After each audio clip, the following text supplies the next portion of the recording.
just over 2 years ago, knowing that we were the premier touring company in the world, in business for over 50 years, and they knew who do we go to bring the tour to life. So NBC approached us. We hired Steve Jarzak and Sean Thomas to write a rough concept, which is the story that we're presenting today. And we pitched that to NBC, Frank Marshall, Colin Trevorrow, and they loved it. So that was our go, and then we decided we need to flesh out the story. We need to make sure that we're staying true to the brand. We need to make sure that we're staying true to the canon. And we needed to make sure we could find a directing and creative team that could bring this story to life. And that's where we reached out to Dan and Ross.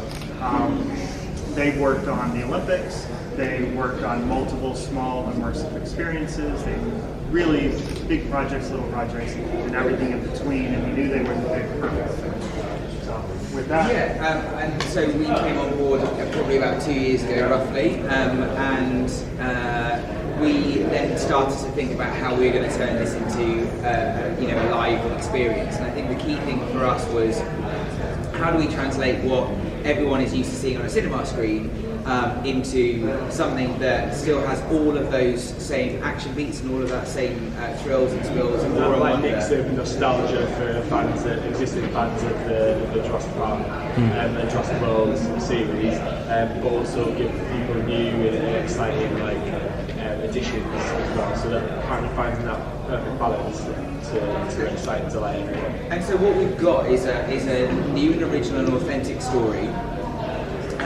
It fits right in between the two films.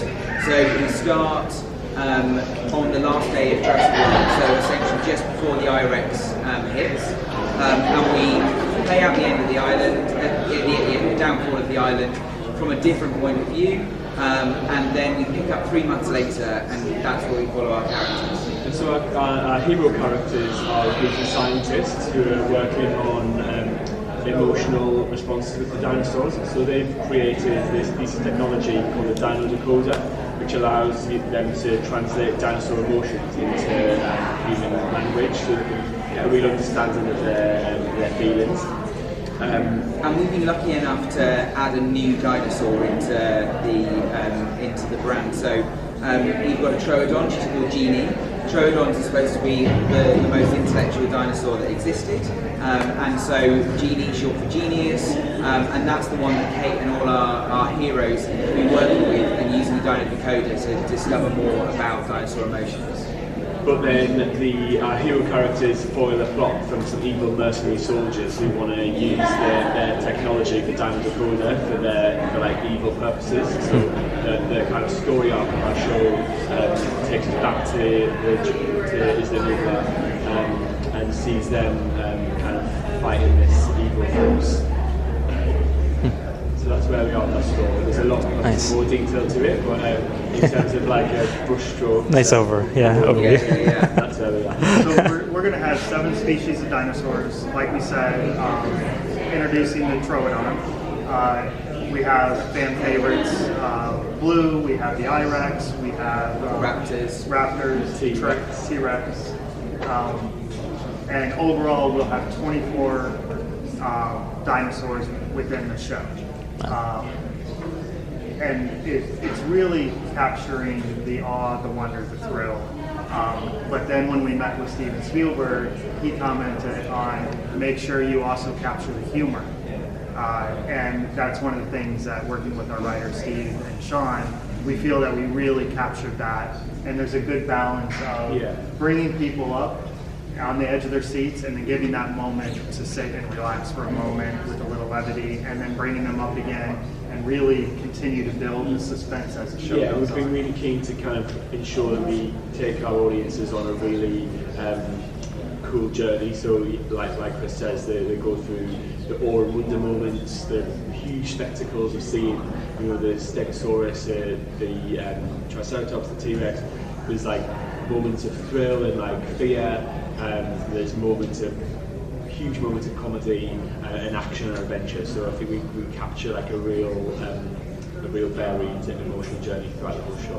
And I think when we were thinking about what this show could be, obviously we didn't want it to be just a repeat of the films, and we didn't want to get into characters that you are used to seeing, say, Chris Pratt play, and not having him be that character in our show. So we started to think about where we would position ourselves, and actually, Jurassic World is a big island. What else was happening on the island at the same time as the I-Rex was attacking? And I think that stimulated a lot of interesting thought, what other scientists were doing, what other experiments were going on, and that's really given us the kind of interesting backbone for how we've explored that through our story. And of course, when we go back to the island, 3 months on, there's 6 months between the films, so 3 months on is just probably as the volcano was starting to think about erupting or whatever, but we're not there yet, so we get to go back, and I think if the fans come and see the show, they get this really exciting moment of, oh gosh, there's more to this than, you get a whole new heap of information, which is exciting. So like other things that we found as an interesting thing, how do we deal with the fact we don't get to do close-ups, this, and CGI? There's things that you can do on film that we had to address as directors. How are we going to achieve that here? And I think the thing that we've gone back to time and time again is getting the emotion through. If we're true to the emotional arc of our characters, it will transcend that arena space, and we want to make sure that if you're sat in the back row or if you're sat in the front row, you're getting the same, if slightly different viewpoint, but the same experience overall. And we found that when we were approaching our dinosaurs, we've got the big animatronic ones like a T-Rex or a Triceratops, but then with our hero characters like Blue and the Troodon, they are dino-tiered, much more emotionally receptive because they are with the humans all the time. And in fact, Jeannie very rarely isn't on stage, so she's got a real journey to go through, and we need her to have as much expression and as much of an emotional arc as you would expect from maybe Blue through a film, or even a human character in films. We actually need people to love Jeannie more than any of our other characters. So we've worked really hard to kind of get those really detailed and physical reactions and physical responses, so that we get that instant audience connection with Jeannie. Yeah. And I think the other thing that, people, if you've come to Jurassic World from a live experience, maybe they're only used to seeing that in theme parks. And of course, the repeatability of a theme park is that they're like 15-second cycles with a cart going by and you're watching it like that. This is much more of a true storytelling experience, and that's the thing. It's not sit back and watch a parade of dinosaurs. These dinosaurs are driving that story, and they're driving they're adding so much into the Jurassic World canon because of that, and that's the key thing. I think we didn't want to just make it a spectacle. It's got a heart, and that's really, really important, just like the films have. And really working with, it was really important for us to, when we're telling the story and bringing the dinosaurs to life, we've all seen them in CGI. We haven't really ever seen them in reality. And it's how do we translate the CGI and the scale to the arena and to the performance, and making sure that they're believable, they have the emotions that we need them to have, but then at the same time that they're also able to move around in the arena over our landscape and everything, and make sure that they have the agility, they have the quickness, they have all of the aspects that we're all used to seeing on the film in the arena setting. And that's one of those things where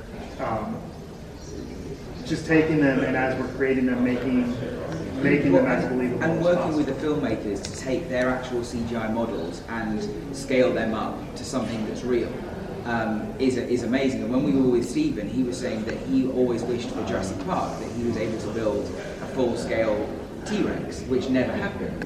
But he's so excited to see this because we are actually doing that, and we're making part of his dream that he had all those years ago come true finally, which is, it's a really exciting thing to do. But our T-Rex, it has the actual speed of what people believed a real T-Rex would do. So you can make, when it comes in through the back wall, it can get down to the front of the stage in, 16 seconds. Wow. So if it's at a pelt, it can actually do what a real T-Rex does. That is an amazing thing for an audience to see. It's going to be exciting. They just did a report out of Canada. They found a 42-foot T-Rex, which was believed to be the biggest one. As we all know from the film, she's 43 feet long. Ours is going to be 43 feet long. and they think they go 6 miles an hour. Ours goes, in reality, that all translates to 6 miles an hour. So it's really all these little details and everything, and getting the emotions out of them. And when she comes out, and we have a moment in the show that is iconic of T-Rex's sight is based on movement, everybody freeze. When kids are in the audience and they're a little bit restless or everything, she's going to be able to look at them. And she's going to be able to snap her head and look and peer and give a little reaction to them. And just give that and our plan is to build that flexibility into her plot. So whilst we know obviously she's got a job to do and she's there to tell a story, we want to kind of take down that barrier between what's happening on stage and our audience. And there are moments where performers do come down the aisles, and there are moments where hopefully it feels like the dinosaurs can actually come out to meet them. And there are definite reactive moments where if a little kid is crying or just laughing, that dinosaur will be there to find that and explore what that noise is, which is really exciting. Especially in the very first section of our show, when we're actually on the last day of Jurassic World, we want our audience to feel like they are in the theme park, in the world. So we kind of work really hard to get those immersive elements in there. So as an audience member, you feel like oh yeah, I'm a guest at Jurassic World. Yeah. I'm in the park and I'm watching watching this. And to bring the audience into it and make them, as Ross was saying, part of the world. Dan and Ross have worked really hard to not make it so all the characters or all the action comes from one area. It's as the show progresses, people are coming from all areas, through the aisles, through the downstage areas, through the upstage areas, lowering in from the grid. So really coming from everywhere, so you don't know what's going to happen next. It takes or it where away it's from going to being happen. that traditional end-on show, which I think sometimes we fall into with arena shows. This is our scale model, by the way, of our set. So yeah, we've got entrances from all around, so no matter where you sit, you really get that feeling of like dinosaurs are all around us and the action is all around us. And filmically, you're obviously always flowing if you're watching one of the films. We wanted to make sure that translates, so combination of never stopping for a scene change and always having each scene change be as meaningful as possible, but then also using the music to be as epic as the original stuff. So obviously we've got access to all of the wealth of music that already exists, and we're going to be using those key themes all the way through the show, and we're taking that and developing it for us, and we're working really closely with NBC Universal to make sure that it's completely on point for the canon. But all of that will really add to this kind of filmic experience of how you're used to seeing a film. We're going to try and emulate that feeling of flow, so our audience still feels like it's very much part of the same world.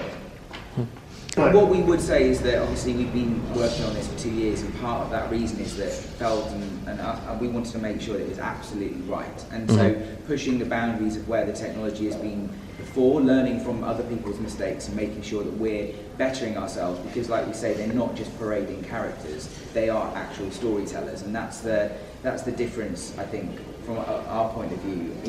They've got a job to do. They are as intrinsic as any other human speaker in the show. So that's what we've worked really hard. I think, maybe obviously Corey will go into all the details, but we've been working really hard to make sure they're really expressive. And one of the cool things about, because of the way that CGI is now, you can take the 3D model, and the way that manufacturers work right now is we can take the 3D model and we can actually use it to construct skins and scars and eyes and walk cycles and walk patterns. And we've been taking all of that information and feeding it into working with our manufacturers to make sure that when we receive them at the end, that they are as believable as they can be from the film. Cool. And this question might be best for that section. Would it be for designing the Troodon? Because that's obviously a new one. I imagine that you work with, did you work with Industrial Light and Magic for the Troodon? Then? So with the Troodon, we worked very closely. We did a lot of research on our own. We also worked very closely with NBC's art department and took what was a new creature, our new dinosaur, I should say, and made it so that it was as true to form as possible and functional in our performance environment. So we had to do some slight modifications to it just to make sure that we were getting the best performance out of it, and that we weren't creating trip hazards for the actual performers that were inside of it.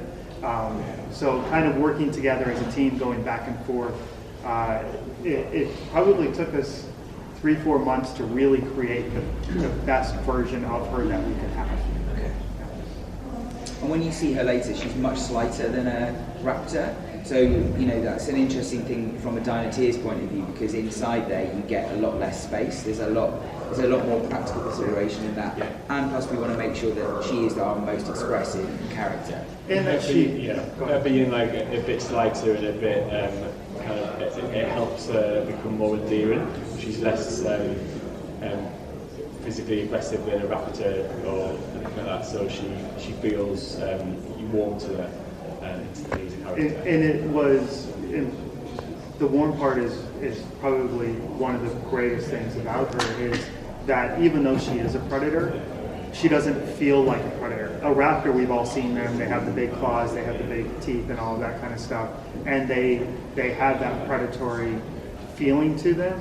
Even though the Troodon is a predator, we wanted to make sure that she was still warm and that she was still she could quickly make the emotional bond between the audience and her, and make sure that she's standing out and not looking like a raptor. And make sure from a belief point of view that she can be around, the audience will go on that journey that she can be around the humans in a more controlled manner than maybe what Blue or one of the other raptors might do if there was humans around. So, she's with the humans, but we've been very careful to make sure it doesn't feel like she's a pet. That is not the case at all, and so she's very much a wild animal. I was wondering, now that there's such a big roster of dinosaurs in kind of the Jurassic universe, what was kind of the process of choosing? You guys said it was 6 dinosaurs that are in the show? 7 dinosaurs. 7 species. So what was that process like bringing it down from whatever the number it is now to 7? So a lot of thought went into them, into what dinosaurs we were going to pick. Yeah. And it's everything from what do the fans want to see? What do the kids want to see? Because the Triceratops and the Stegosaurus are the two pretty high up there. The T-Rex is really high up there, obviously. And what could we bring best to life? And what could we bring best to life within our story, as opposed to just having dinosaurs out there for sake of having dinosaurs out there. A good range of the species to, like Chris says, to really drive our story. So we've got a big sequence with the Triceratops that works with the Triceratops and would only really work with that kind of dinosaur. We've got a whole host of pteranodons in the story, which gives us that other kind of aerial element, which is really important to us. And then again, it's going back to that nostalgia versus new creations. So we did a show obviously with that raptor, with that Blue, with that T-Rex. So that was a big part of our decision making, just making sure that every person, no matter what your favourite dinosaur is, you would come and you would be satisfied, and you're not going to come and feel like, I haven't seen a big one, or I haven't seen a raptor, or you get everyone's something for everyone. And it was also, where on the island are we? So because when we're in Dinosaur Valley, when the show starts, what would we expect to see there? So that's where we bring out the Stegosaurus, and it's a real great awe moment, and it really sets the pace of the show, or the tone of the show. But then when we come back to the island after it's fallen, and we're kind of going from different parts of the island on our adventure, it's who would be there and why? And really just making sure that the dinosaurs that we were putting into the show and the location matched. And then that on top of it matched with what the story would tell. And, we've got to mention the I-Rex as well. Yes. We get a little moment with the I-Rex, which is really fun. And that kind of just really sets the scene for the final day on the island. So we have to have an appearance in that. I was going to circle back, one more question with the Troodon. Was this the reason that you chose the species due to their presumed intelligence? Yes. I So you want something that's sort of Raptorian and Raptor-like that can kind of play with like the idea. It was actually more about the intelligence than anything, because of the Dino Decoder and kind of working off of kind of existing technology, our existing research of kind of reading emotions in other animals. We decided to pick a dinosaur that had similar intelligence to make that believable science work. And yeah, really, it was important, obviously, in Jurassic World. Owen works on behaviour and from more physical point of view to show that other side of the island and the other research that's going on in the other labs on the island. It just seemed to fit well into where that's where Jurassic World 1 storyline was and where we might pick up another little angle. Because it would make sense that if Owen's working on behavior, somebody else should be working on what's going on in their heads. Because the end game was always military, weaponizing the creatures, the dinosaurs. So bringing those two technologies together those two researches together makes perfect sense. You talked about the setting, and obviously that looks awesome over there. But like you're going to be selling like different periods of time. Can you talk a little bit about the set and maybe the use of projection mapping throughout the show? Yeah. So before we jump into projection mapping, in terms of the set, we've got.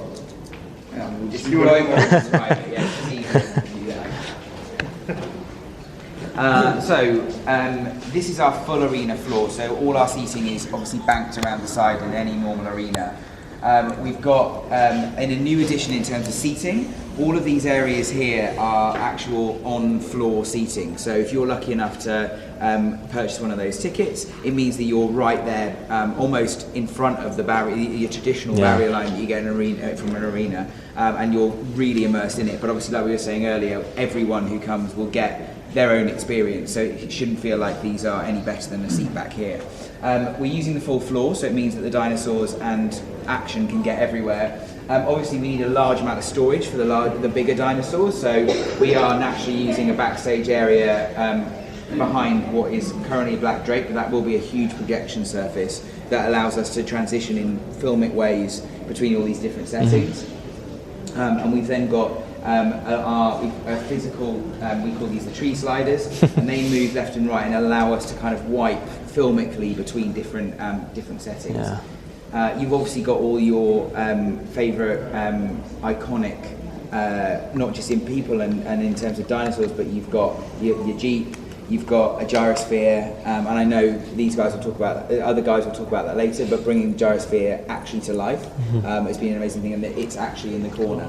So something in the films is only ever done with CGI, but we've actually created and it moves, and it's very agile and lots of fun. And you can see the scale.